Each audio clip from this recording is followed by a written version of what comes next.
Hello, welcome to Unicorn Princess Tarot. So ito po ang ating reading para sa mga Libra. This is for February to March 2021, Money and Love reading. Take what resonates ha, kasi hindi ito magre-resonate sa lahat. Also, if you're a cross-watcher para dito sa ating love reading, pwedeng maging ikaw ito at hindi si Libra. So bahala ka nang ilagay ang sarili mo sa sitwasyon. Okay? By the way, kung hindi ka pa nakaka-subscribe, please do subscribe dito sa ating channel. Ma-appreciate ko lahat ng likes, comment, and share, and also yung subscription nyo. And may other channels pa po tayo, yung Madam PTV. Kung gusto mo ng funny, comedy style kind of reading, may mga Libra reading din po tayo dyan. Feel free to check it out. And also, yung Virgo Philippines, if you're dealing with the Virgo, feel free to check it out. Okay, lahat ng details nandyan po sa description box. So, i-click nyo na lang po. Okay? So, start na natin ang reading. So, we have here the Moon, Pisces energy. So, ito yung main energy mo. Okay? Ito yung main energy mo dito. I feel like someone or something dito sa iyong dreams. Okay? So, the Moon is concentrated about your dreams. Lahat yan may sinasabi sa'yo. So, please notice your dreams. Alam mo yung mga napapanaginipan mo, example, may napanaginipan ka na certain thing na talagang tumatak sa'yo. Please take note of that, ha? Whether it is an orange, pwedeng mga ganun lang mga simpleng bagay lang search mo sa Google, ha? Kung ano yung meaning ng dreams mo na yon, okay? Search mo lang dreaming about orange, ganyan. Kasi may ibig sabihin yan Lahat ng mga dreams na especially yung mga ganyan, may symbol yan. So, may gustong sabihin sa'yo ang dreams mo ngayon. So, please take note of your dreams and i-search mo sa Google kung ano yung ibig sabihin yan. Dahil may gustong sabihin yan sa'yo. Okay? And we have here, I feel like someone here is nawawala na ng tiwala sa'yo, whether it is a friend or love or pwedeng sa iyong career, may nawawalan dito ng tiwala. And nakukuha ko yung energy niya sa Page of Swords.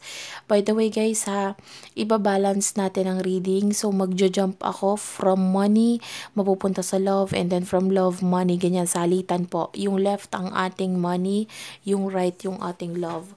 And we have your Ace of Cups, Page of Swords sa iyong money reading. So, ang nakukuha ko dito, there's some sort of a new beginning here, new opportunity. Napakaganda po nito, napakasaya. But with the Page of Swords, I don't feel good about this Page of Swords, sa totoo lang. This is someone na, might be someone new experience, ganyan.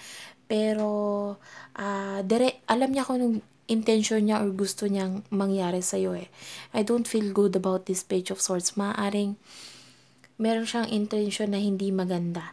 Okay, so mag-ingat ka dito sa taong ito dahil hindi maganda yung nakukuha ko sa tingin niya sa'yo, yung intention niya sa'yo. And, I'm seeing mistrust or maaring, wag magtiwala. By the way, nakalimutan kong kunin yung mga cards dito sa taas. This is very important. So, ito yung uunahin natin. Sa iyong money, we have your wedding rings, karmic relationship, and soulmate. Okay. So, for what I can see here, very challenging actually. These cards are for love. Pero pwede rin siya sa ating money reading. Kasi I'm seeing an eternal promise here. May promise ako nakikita. But this is a lesson for you. A lot of lesson. You have to trust your instinct. Malakas ang iyong spirit guides, ang iyong spiritual knowledge.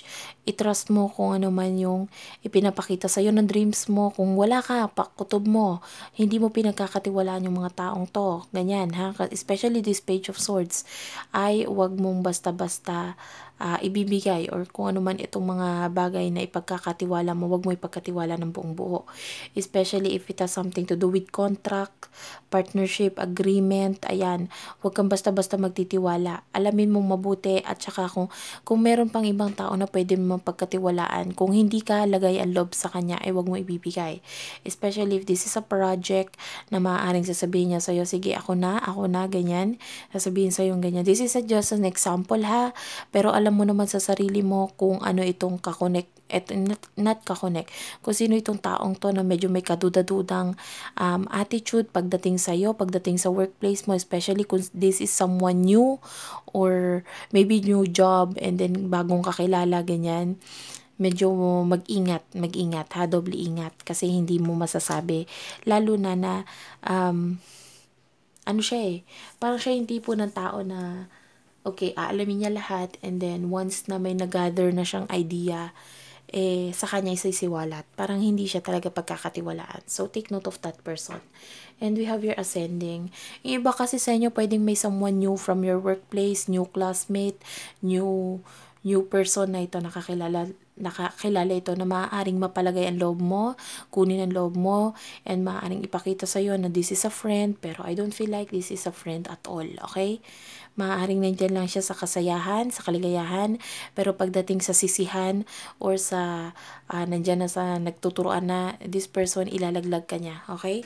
And sa iyo namang love life, we have your ascending hammer, the sword and rose, some sort of an ending ang nakikita natin dito, especially bottom of the deck. We have here the Grim Reaper, okay, the Grim Reaper. The relationship is over, no second chances, grow and transform your life. Okay.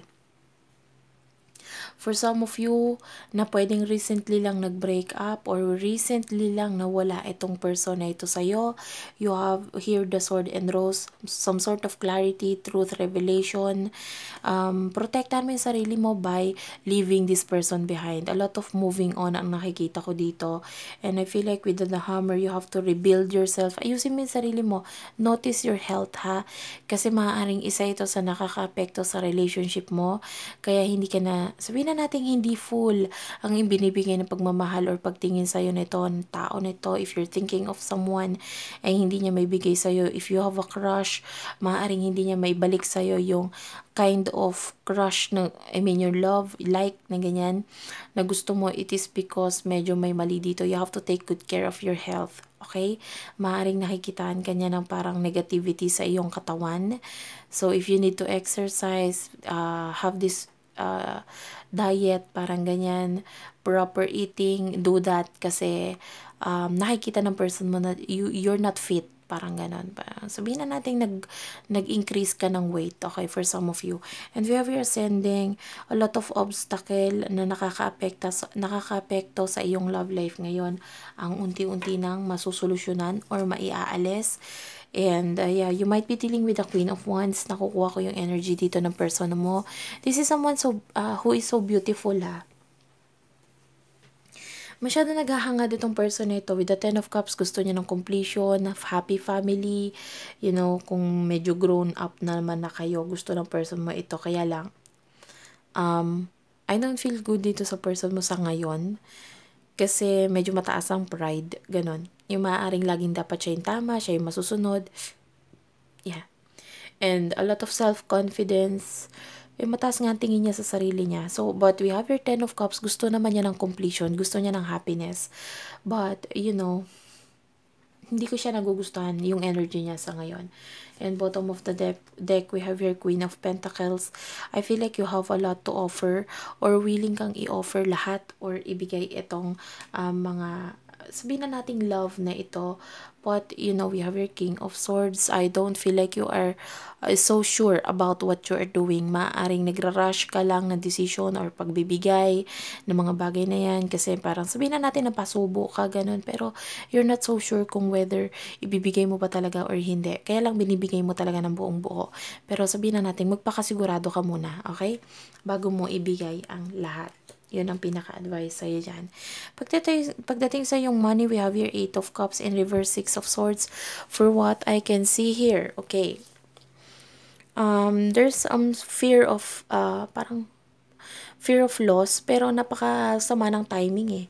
Kumbaga, hindi sigurado sa future kasi maaaring may mga rush decision dito na pwede mong gawin. With the 6 of Swords, kung ano man yung mga nawala dito, mga delay na nangyayari ngayon,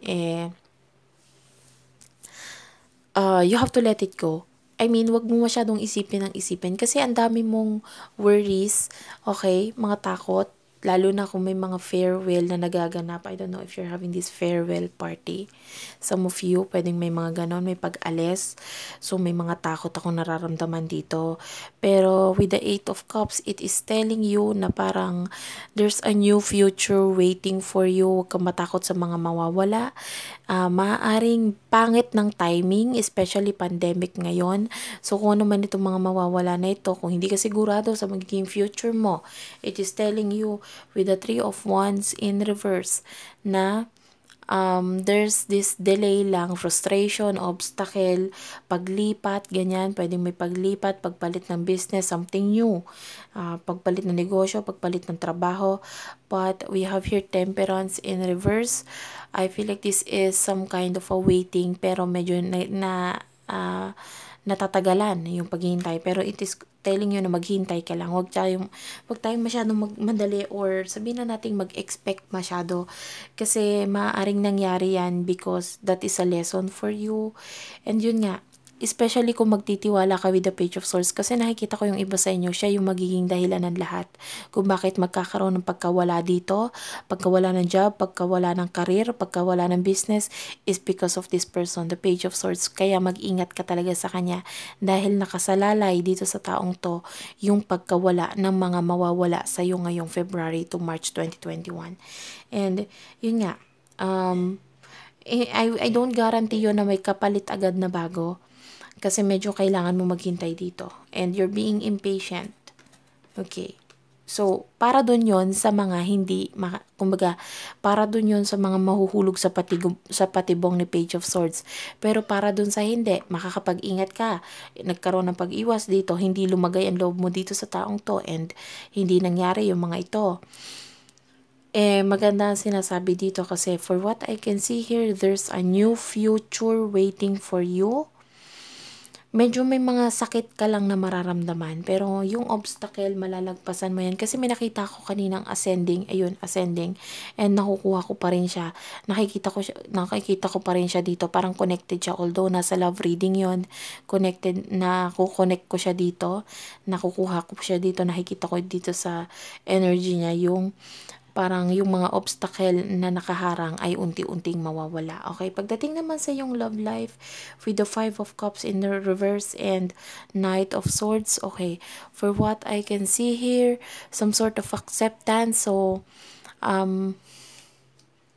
yeah, you're ending things. Maaaring natutunan mo ng tanggapin with the Knight of Swords. Itong Knight of Swords in reverse, some sort of distance for some of you, or yeah,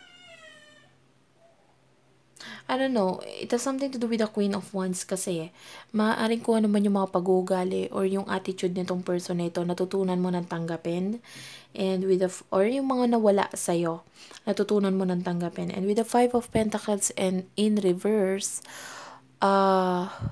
some sort of recovery.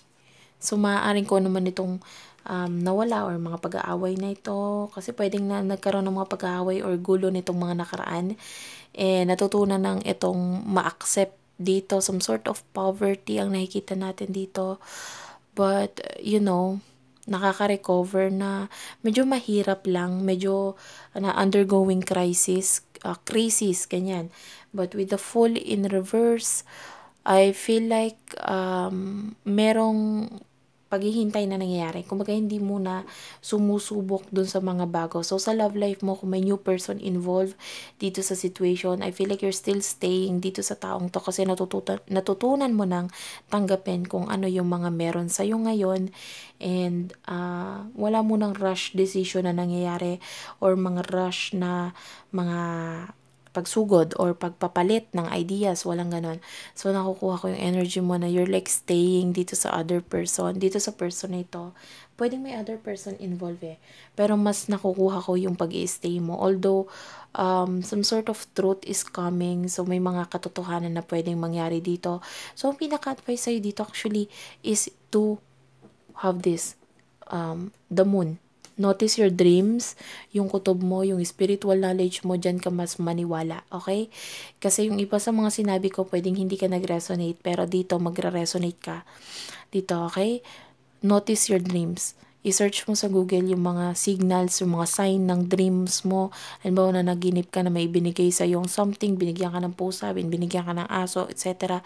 Sa dreams mo, check mo kung ano yung meaning nun dahil may ibig sabihin yan para sa'yo, okay? So that's it for now.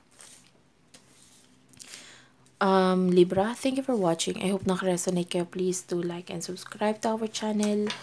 Unicorn Princess Tarot, Madam PTV, and Virgo Philippines if you're dealing with a Virgo. I love you all and bye-bye.